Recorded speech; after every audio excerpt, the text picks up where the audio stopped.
Owning a landfill sounds almost unfairly simple. People throw things away every single day. Every city needs somewhere for that garbage to go. So if you own the place where it all ended up, wouldn't people just keep paying you forever? At first glance, it almost looks like the perfect business. Demand never disappears. Customers literally bring the product to you. The inventory is free. And unlike selling cars or software, nobody wakes up one morning and decides they're done producing trash. That story makes sense. It's also incomplete. Because the moment you stop thinking of a landfill as a giant hole and start thinking of it as a giant environmental liability that has to remain stable for generations, the entire business changes. The real product isn't empty space. It's confidence that you can safely contain millions of tons of waste long after the people who delivered it are gone. And that's what makes owning a landfill one of the strangest businesses on Earth. Most people assume the hardest part is buying a piece of land. In reality, that's often the easiest step. Finding land that can legally become a landfill is a completely different challenge. Modern landfills can't simply be built anywhere there's open space. Regulators evaluate groundwater, flood risk, soil conditions, nearby communities, wildlife, air quality, transportation access, and dozens of other environmental factors. Many countries require years of environmental studies before construction can even begin. Then comes perhaps the biggest obstacle of all, people. Almost everyone agrees society needs landfills. Almost nobody wants one nearby. Economists sometimes call this the not in my backyard problem. Local residents worry about truck traffic, odors, noise, declining property values, environmental risks, and the possibility that something goes wrong years later. Even proposals that satisfy environmental standards can spend years in legal disputes or public hearings before receiving approval, or never receive it at all. That scarcity creates an interesting economic twist. The most valuable thing about many successful landfills isn't the garbage. It's the permit. Once a landfill is legally operating in a densely populated region, replacing it becomes incredibly difficult. That barrier limits competition in ways many businesses can only dream about. But getting permission is only the beginning. Because what you're building isn't a pit. It's closer to a massive engineered containment system. A modern sanitary landfill is designed more like infrastructure than a dump. Before a single load of waste arrives, operators typically install multiple protective layers. These often include compacted clay and synthetic liners intended to reduce the chance that contaminated liquid reaches groundwater. That contaminated liquid has a name: leachate. Rainwater doesn't simply disappear after falling onto garbage. As it moves through layers of waste, it can dissolve chemicals and organic material, creating a polluted liquid that must be collected, monitored, and treated rather than allowed to seep into the surrounding environment. Then there's methane. As organic waste decomposes without oxygen, microorganisms generate methane gas. Methane matters because it's both valuable and dangerous. It's highly combustible. It's also a potent greenhouse gas if released directly into the atmosphere. Modern landfills therefore install networks of wells and pipes that collect landfill gas. Depending on the site, operators may burn it off in controlled flares or use it to generate electricity or produce renewable natural gas. In some markets, those gas projects create an additional revenue stream beyond simply accepting waste. Already, the business looks very different. You're no longer selling empty land. You're operating a long-term environmental management system. And that leads to an even stranger question. If all this engineering costs so much, where does the profit actually come from?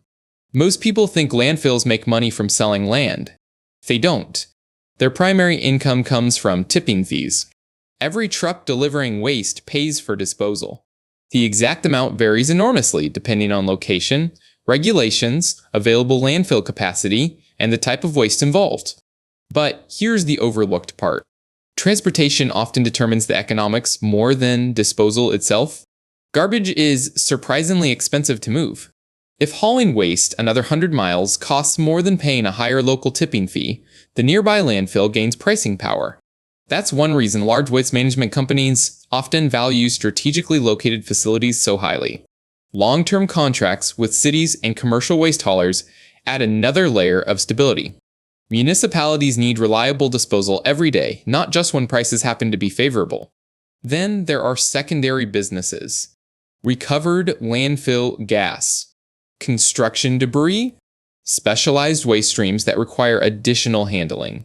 In some countries, projects may also qualify for carbon-related incentives or renewable energy programs, although these policies differ significantly across jurisdictions and change over time.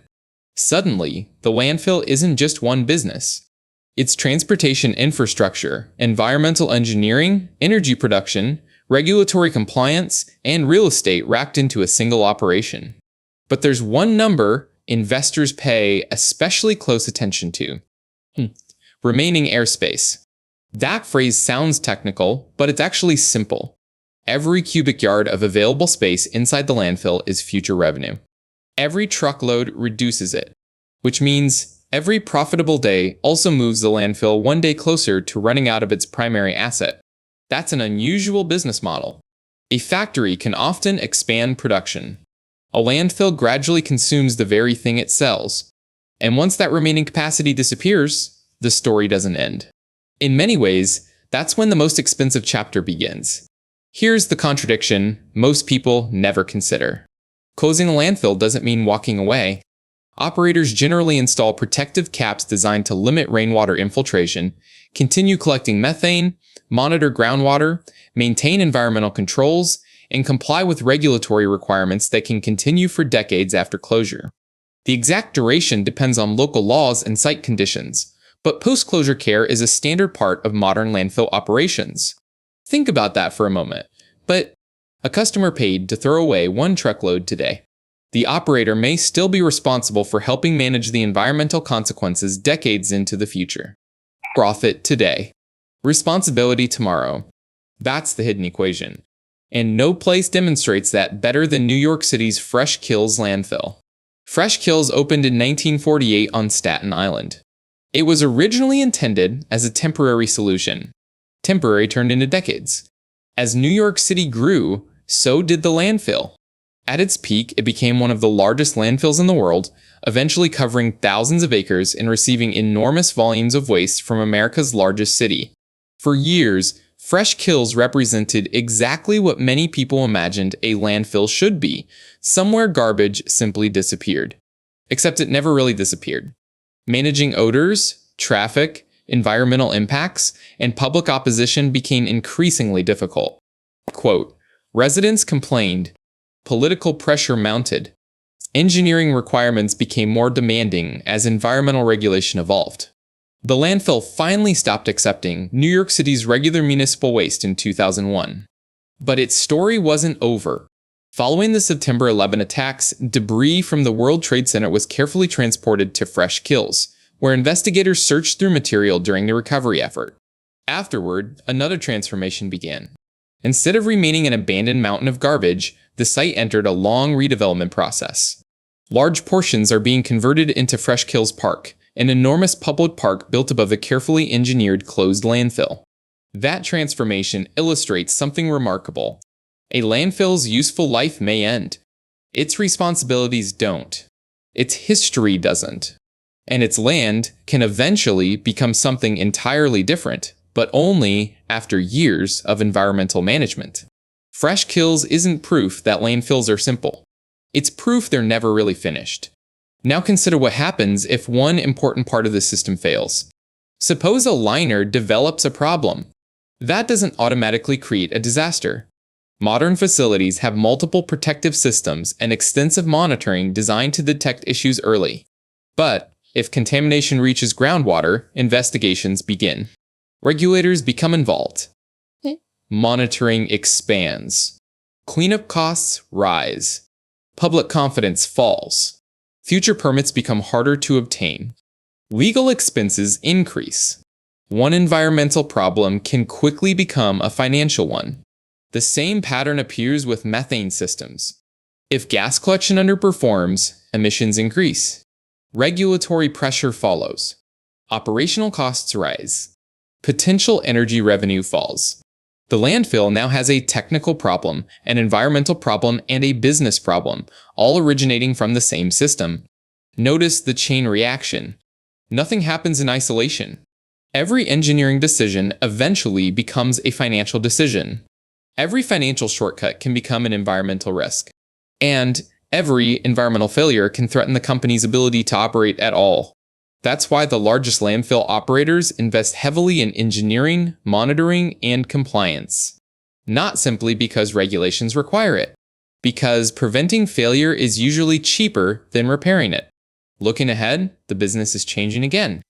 Many countries are trying to reduce the amount of waste sent to landfills through recycling, composting, and waste reduction policies. At first, that sounds like terrible news for landfill owners. Sometimes it is. But the picture is more complicated. Certain waste streams are shrinking, while others remain difficult to recycle economically. Construction debris, contaminated materials, and residual waste still require disposal.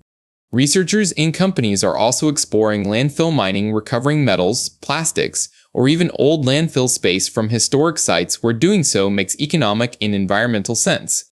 Whether landfill mining is worthwhile depends heavily on commodity prices, technology, and the composition of the landfill, so it's far from universally practical. Meanwhile, landfill gas continues to attract attention as a renewable energy source in many regions, even though reducing organic waste entering landfills is generally considered a better long-term climate strategy than relying on methane capture alone. The industry's future may involve fewer landfills, but the remaining ones could become even more technologically sophisticated. Which brings us back to the original question. Would owning a landfill be a great business? In the best-case scenario, you control a scarce, well-managed asset with long-term contracts, reliable demand, effective environmental systems, and multiple revenue streams. In the realistic, successful scenario, it's a capital-intensive business that requires constant engineering, regulatory compliance, community relations, and decades of planning.